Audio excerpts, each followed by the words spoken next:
आपण पाहता 10च्या बातम्या। एक महत्त्वाची बातमी हाती येते आहे राजकारणातल्या कुरघोडीची। राष्ट्रवादी काँग्रेसने माघार घेतल्यानंतर आता काँग्रेस आक्रमक झाले आणि 23 तारखेला सकाळी 10:30 वाजता पुणे मेट्रोचं भूमिपूजन पृथ्वीराज चव्हाण यांच्या हस्ते करण्यात येणार असल्याचं कळतं। मंदार गोंजारी आपले प्रतिनिधी आपल्या सोबत आहेत पुण्याहून। मंदार, मिलिंद, पुणे मेट्रो कधी धावणार हे जरी स्पष्ट नसलं तरी या मेट्रोच्या भूमिपूजनावरून मात्र पुण्यामध्ये राजकारण मोठ्या प्रमाणात धावताना दिसतंय, प्रचंड राजकारण होताना दिसतंय। कालपर्यंत राष्ट्रवादी काँग्रेसनी पंतप्रधान नरेंद्र मोदी यांच्या हस्ते ते 24 तारखेला भूमिपूजन होणार आहे याला विरोध केलेला होता। आज राष्ट्रवादी काँग्रेस आणि भाजप यांच्यामध्ये दिलजमाई झाली आणि आता काँग्रेसनी त्यांची भूमिका जाहीर केलेली आहे की माजी मुख्यमंत्री पृथ्वीराज चव्हाण यांच्या हस्ते काँग्रेस 23 तारखेला म्हणजे पंतप्रधानांच्या भूमिपूजनाच्या दिवसाच्या एक दिवस सकाळी 10:30 वाजता स्वारगेटला भूमिपूजन करेल। एका अर्थाने काँग्रेसच्या या भूमिकेमुळे राष्ट्रवादी काँग्रेस आणि भाजप यांचं जे काही आतून युती असल्याची जी चर्चा होते याला एका अर्थाने बळ मिळणार आहे। आणि दुसरी गोष्ट की काँग्रेसकडून हे जे स्पष्ट करण्यात आलंय की त्यावेळेच्या सरकारकडून म्हणजे पृथ्वीराज चव्हाण मुख्यमंत्री असताना ज्या 2 मार्गांना परवानगी देण्यात आली होती त्यापैकी एक मार्ग आहे वनाज ते रामवाडी आणि दुसरा आहे निगडी ते स्वारगेट। तर निगडी ते स्वारगेट या मार्गातून मंदार, मी तुला थोडंसं थांबवतो। काँग्रेसचे शहराध्यक्ष रमेश बागवे आहेत आपल्यासोबत। बागवेजी, काय नेमकं तुमचं म्हणणं आहे? कशा करता कालपर्यंत तर तुम्ही कुठली भूमिका घेतली नव्हती, आज असं तुम्ही म्हणताय की पृथ्वीराज चव्हाण यांच्या हस्ते भूमिपूजन करणार, काय अपेक्षा आहे तुम्हाला? हॅलो हॅलो हॅलो हा बागवेजी बोला। हा बोला साहेब, काय म्हणले? माझा प्रश्न असा आहे की कालपर्यंत तुम्ही कुठली भूमिका घेतली नव्हती, आज असं तुम्ही म्हणताय की आता पृथ्वीराज चव्हाण यांच्या हस्ते भूमिपूजन करणार तुम्ही मेट्रोचं, काय नेमकी तुमची भूमिका आहे या मागची?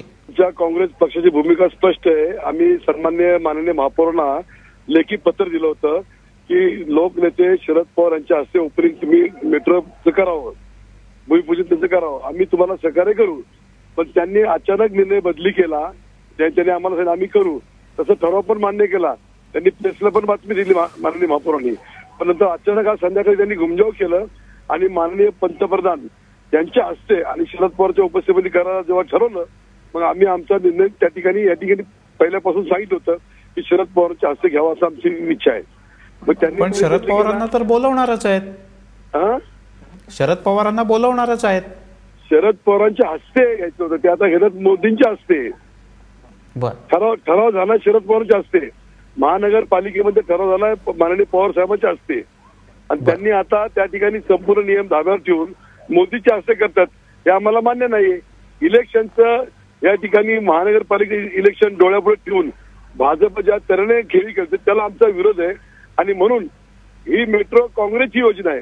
काँग्रेसने 2006 साली या ठिकाणी त्याचं डीपीआर हे केला, मान्य केला आणि म्हणून आमच्या तुम्हाला हॅलो बोला बागवेजी। 2006 साली डीपीआर काँग्रेसने मान्य केला, स्टँडिंग कमिटी जलबोर्डची मान्यता घेतली आम्ही आणि संपूर्ण त्या ठिकाणी मुख्यमंत्री पृथ्वीराज चव्हाण असताना त्याला बजेटला प्रोविजन केली। असं असताना या ठिकाणी मोदीच्या हस्ते करणं त्याचा ठराव पण झाला असताना आणि ज्या भाजपने सांगितलं की शरद पवार हे प्रोटोकॉलमध्ये बसत नाही म्हणून आम्ही त्यांचं नाव टाकलं नाही आणि आता अचानक त्यांनी असं घुमजाव केलं, त्याच्यामुळे आम्हाला आमचं काम करणं गरजेचं।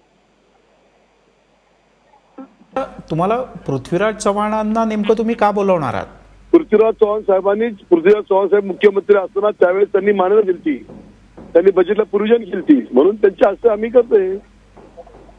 पण यामध्ये तुम्हाला असं नाही वाटत की तुम्ही पंतप्रधानांचा अप्रत्यक्षरित्या अवमान करणार आहात? पंतप्रधान ठरावच नाही झाला, लोकल बॉडीने पुणे महानगरपालिकेने आदरणीय शरद पवार साहेबांचा ठराव केला, शरद पवारांच्या हस्ते आणि अशोक चव्हाणांच्या उपस्थितीमध्ये असा ठराव असताना हे अचानक त्यांनी बदल केला, त्यामुळे काँग्रेसची भूमिका आमची ठरलेलीच होती। मंदार गोंजारी आपले प्रतिनिधी आपल्यासोबत आहेत, त्यांना तुम्हाला एक प्रश्न विचारायचा। मंदार, बागवे सर, पुणे मेट्रोला राज्य सरकारने परवानगी दिली होती असं तुमचं म्हणणं आहे पृथ्वीराज चव्हाण मुख्यमंत्री असताना, मात्र हा प्रस्ताव केंद्राकडे गेला, त्यावेळी तुमचं केंद्रामध्ये सरकार होतं, त्यावेळी या ज्या प्रक्रिया आहेत त्या का पार पडल्या नाहीत, त्याला दिरंगाई का झाली? त्या सर्व प्रक्रिया पूर्ण केल्या, परंतु भाजपचे त्यावेळेचे नेते अनिल शिरोडनी त्या ठिकाणी आक्षेप घेतला ही मेट्रो अंडरग्राऊंड करावी, ही मेट्रो अशी करावी, ह्या सर्व वादामुळे 1-1.5 वर्ष त्याला विलंब लागला आणि त्याच्यामध्ये इलेक्शन झाल्यावरती आम्ही सत्तेच्या बाहेर आलो आणि बीजेपी सत्तेमध्ये आली. बरं, बागवेजी आणखीन एक प्रश्न आहे. जेव्हा केंद्र सरकार एखाद्या प्रकल्पाला खूप मोठ्या प्रमाणात आर्थिक मदत करत असतं, तर त्यावेळेला केंद्र सरकारचा प्रतिनिधी, केंद्र सरकारचा जो निर्णय घेणारा प्रमुख असतो त्याला बोलवलं जातं. आता जर का केंद्र सरकार याला मोठ्या प्रमाणात अर्थसहाय्य करणार आहे, तर केंद्र सरकारचे प्रमुख म्हणून पंतप्रधान यायला तुमचा विरोध आहे? अजूनपर्यंत ज्या मोठ्या घोषणा केल्या, अमृत योजना असेल, या ठिकाणी पुण्यासाठी पण बस द्यायची योजना केली, पण पुण्याला पण बस दिली नाही. पिंक बस म्हणून देणार होते. नागपूर आणि नवी मुंबई, ठाणे, कल्याण दिले, पण पुण्याला वगळून अनेक ठिकाणी दिले.